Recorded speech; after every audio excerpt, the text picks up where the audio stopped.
embodiment of Scarlet Devil. In the summer of 2003, a mysterious scarlet mist spread across the land, threatening to breach the boundaries of Gensokyo and draw in humans who would endanger the yokai inhabitants. Raimu, the shrine maiden, set out to investigate the mist, heading towards the misty lake. During her journey, she encountered Marisa Kirasame, an ordinary human magician also curious about the mist's source. As Raimu made her way to the lake, she battled numerous fairies who were agitated by the unusual events. She faced Rumia, a yokai capable of manipulating darkness, who threatened to eat Raimu. In response, Raimu defeated Rumia in a spell card duel. The next morning, Raimu flew across the misty lake, confronting Dale, a powerful fairy, and Cherno, an ice fairy with the ability to manipulate cold, both of whom were defeated in duels. Raimu's journey led her to the Scarlet Devil mansion, where she faced the yokai gatekeeper Hong Meiling and her entourage of fairy maids. After defeating Meiling twice, Raimu entered the mansion's vast library, where she encountered Patchouli Knowledge, a magician yokai capable of manipulating elements. After a fierce battle, Raimu defeated Patchouli, who revealed that the mansion's maid, Sakuya Izaoi, had the ability to manipulate space and time, making the mansion appear larger. Continuing through the mansion, Raimu fought through numerous fairy maids before facing Sakuya Izaoi, whom she initially suspected of causing the Scarlet Mist. After defeating Sakuya in 3 duels, Raimu finally confronted the vampire Vermilia Scarlet, the true culprit behind the mist.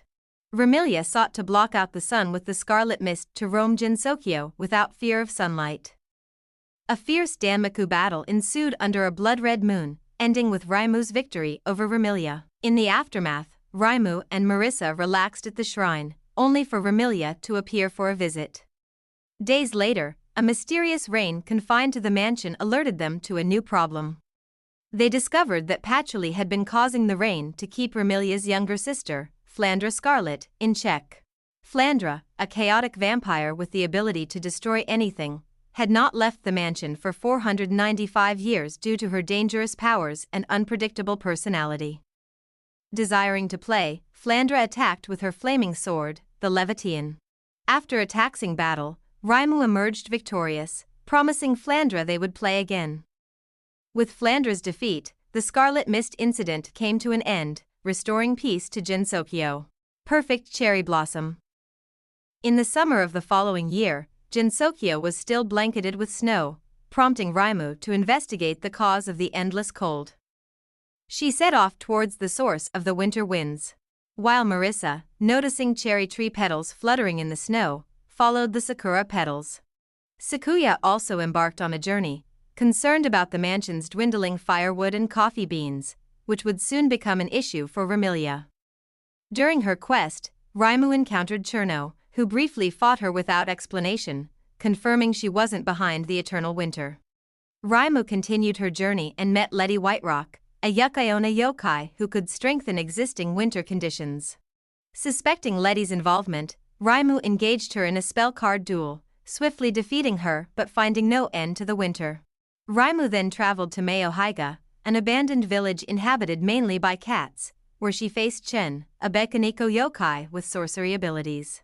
Moving on, Raimu encountered Alice Margatroyd, a magician yokai who manipulated puppets.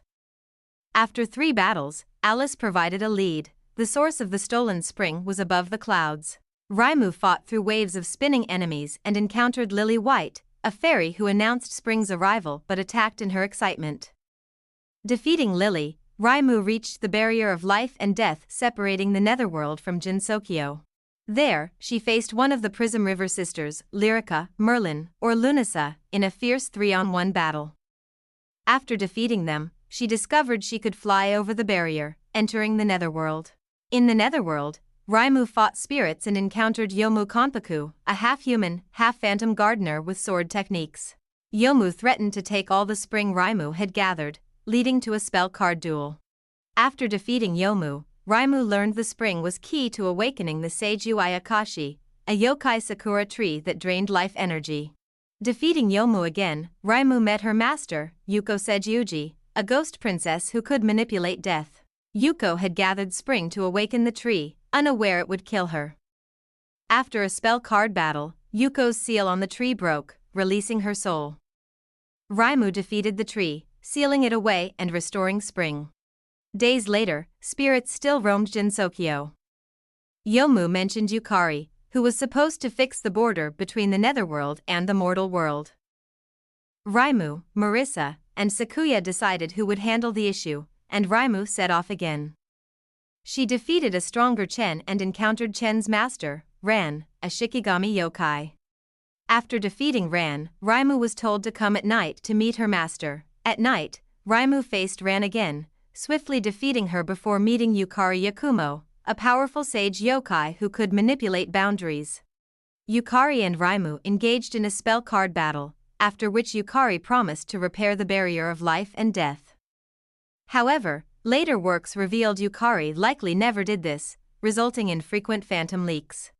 Yomu then traveled through Jinsokyo with the Hidodama-2 light, gathering lost souls and returning them to the netherworld, ending the spring snow immaterial and missing power. Only a couple of months after the previous incident, a strange mist spreads through Jinsokyo, causing people to frequently feast. With only 3 days remaining before the next feast, Raimu, Marissa, Sakuya, Alice, and Yomu set out from the Forest of Magic to find answers, fighting whoever they encounter, including each other. Sakuya insults Marissa for cutting ties with her family in the human village, leading to a fight.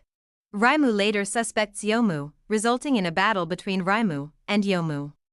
Remembering the Scarlet Mist incident, Raimu and Marissa break into the Scarlet Devil mansion and fight Sakuya and Patchouli, respectively. They then go to confront Remilia, who cryptically mentions plotting something. Raimu misinterprets this and attacks her. Meanwhile, Patchouli tells Alice that the mist covering Jinsokyo isn't really a mist, suspecting it to be a phantom.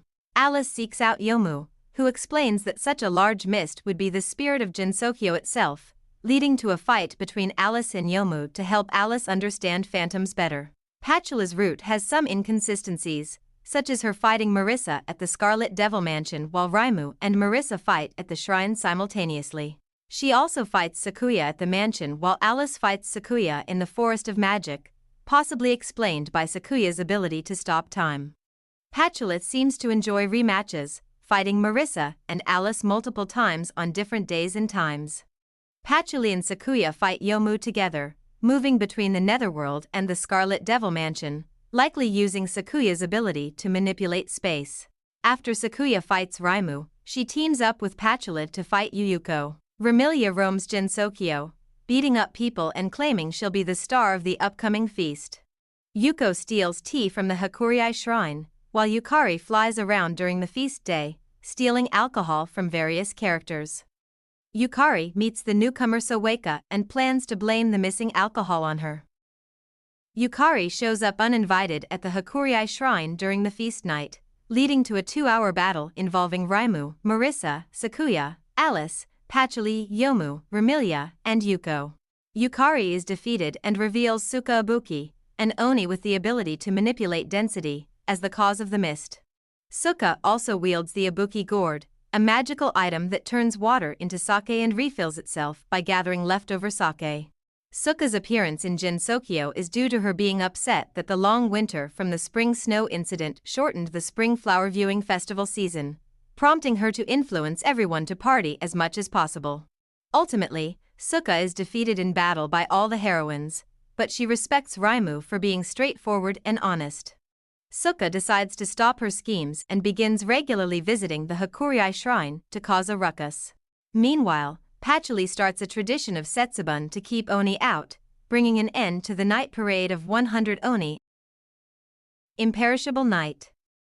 A month after the previous incident in Jinsokyo, the full moon stops appearing, causing chaos among yokai who rely on it, while humans remain unaware. At 11 p.m., a yokai, or Sakuya, using her ability to extend the night, teams up with a human to resolve the incident before dawn. The duo battles fairies throughout the night and encounters Wriggle Nightbug, a firefly yokai with the ability to manipulate insects, defeating her quickly. They then face Mishja Lorelei, a night sparrow yokai with the ability to manipulate minds through singing, and defeat her as well. In the human village, they meet Kane Kamishirasawa, a Warhakataku who hides the village from yokai using her ability to conceal history. Mistaking the duo's intentions, Kane attacks them but is defeated twice. She then reveals the culprits are in the bamboo forest of the lost. The team encounters Marissa and engages in battle, defeating them after 2 rounds. At Ainti, they fight through swarms of rabbits and face Tui Inaba, a yokai who brings good luck to humans, and Ryzen Yudonjin Inaba, a former moon rabbit with the ability to manipulate insanity and wavelengths. Ryzen admits a spell was cast by her master, Iron Yagakoro, a Lunarian sage with the ability to craft any medicine. Iron reveals the full moon will return by morning. However, the duo spots a mysterious door, fights and defeats Iron, and encounters Kagaya Hirazen, the Lunarian princess with the ability to manipulate eternity and the instantaneous. Kagaya and Iron lived on Earth after Kagaya consumed the Horai elixir, making her immortal and impure by moon standards. Iron, feeling responsible, also drank the elixir and stayed with Kagaya. Ryzen received a transmission from the moon about another lunar war. To protect Ryzen, Iron replaced the moon with an artificial one, unaware that the Great Hakuryai Barrier made invasion impossible. The duo fights and defeats Kagaya, resolving the incident. A month later, before Halloween, Raimu, Marissa, Sakuya, and Yomu are at the shrine when Kagaya tempts them with a trial of guts. They gather their yokai companions and head to the bamboo forest. Kane, now in her form, fights them but fails. The duo then attacks Fujiwara no Moku, an immortal with the ability to manipulate fire, who has a long-standing grudge against Kagaya. Moku loses despite resurrecting multiple times. Kagaya had sent the duo to defeat Moku, who ultimately admits defeat by spell card rules. Despite their rivalry, Moku and Kagaya seem to get along, hanging out around the human village together. The conflict of immortals ends, bringing an end to the Phantasmagoria of Flower View. In the spring following year of the last incident, flowers from every season start blooming in Jinsokyo. Raimu, Marissa, Sakuya, Yomu, Ryzen, Surno, Lyrica, Mishcha, and Tui fly around, encountering battles wherever they roam.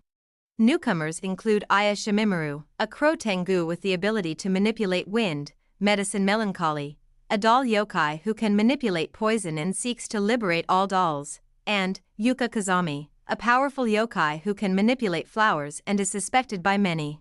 The protagonists wander to the Road of Reconsideration, where the Hakuryai Barrier blurs, leading to Muenzuka, a graveyard for the nameless dead. This area borders the Sanzu River, which dead souls must cross to reach Higan, a land where the Yama judges souls to determine their fate. Here, they encounter Kamachi Anazuka, a Shinigami with the ability to manipulate distance, who has not ferried souls across the river for a while. Her boss, Shikiiki Yamak Sanadu, the Yama, lectures her. Shikiiki reveals that many souls died simultaneously, an event that happens every 60 years. These spirits inhabit flowers, displaying traits of the deceased, causing the current incident. Shikiiki warns that the protagonists' current behavior will lead them to hell. She points out their flaws. Raimu exterminates yokai without reason and neglects her duties. Marissa is a frequent liar and thief. Sakuya is too harsh on humans. Yomu is too familiar with the human world and sends souls to heaven with her sword. Ryzen abandoned her comrades during the war. Surno starts fights and claims territory. The Prism River sisters risk disappearing due to their uncertain existence. Mishcha stirs trouble with her singing. Tui is a prankster. Aya causes incidents with her. Articles. Medicine is naive and aggressive. Yuka bullies the weak and has lived too long, and Kamachi neglects her job. Despite the criticisms, the protagonists get upset at Shikiiki's lectures. However, Shikiiki's intention is to prevent them from ending up in hell or living recklessly. Lily White appears again, cosplaying as the Yama due to it being spring. A fight ensues, and Shikiiki loses, prompting the heroines to reflect on their actions. Later, Shikiiki checks if her lessons had any impact, only to find they either haven't taken root or have been misunderstood, bringing an end to the 60-year cycle.